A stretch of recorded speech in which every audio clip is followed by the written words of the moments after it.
some of what's at play and at stake here is, if you're forcing sharing or forcing sharing of data, there's obviously a data privacy issue that's a separate kind of component. And, one of the ways in which antitrust and privacy or data protection concerns are starting to butt heads increasingly in this space. But I think there's also, kind of a question of, what we expect competition to look like in this space. And I think, a lot of times competition ends up being, an innovation are not linear. They're fairly messy, involve a lot of experimentation. And so you see coming out of this, different business models, different approaches. I think the App Store one is potentially a good one, right? Where Apple, has a very closed system, has, its software is closed. It's very protective of its App Store. And, Google has taken a very different approach to that. If you were a legislator ex ante, right, you wouldn't necessarily be creating that world to try and drive competition for, operating software or,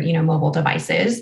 But it's one that, has been very innovative. There's lots of arguments it's not as innovative as it could be, or, other things are going on. But, it's certainly a space where, a lot has been developed and has changed over the last few years. And I think one of my concerns with, kind of implementing some of these widespread duties to deal and, duties against discrimination or against self-preferencing is it might lead to a more homogenized market, right? Where the Apple product offerings tend to start to look more like Google because they're not allowed to self-preference and they might not be allowed to keep their systems as closed, right, on Apple's behalf. And Google might not be allowed to do certain things. So you kind of start seeing them come to the middle, and as opposed to being pretty distinct products that are operating in different ways and competing on different metrics, they might be forced to compete in different ways. And one of the questions I have is whether that's really good for competition or consumers at the end of the day, right? If you're getting systems that look more alike, does that really make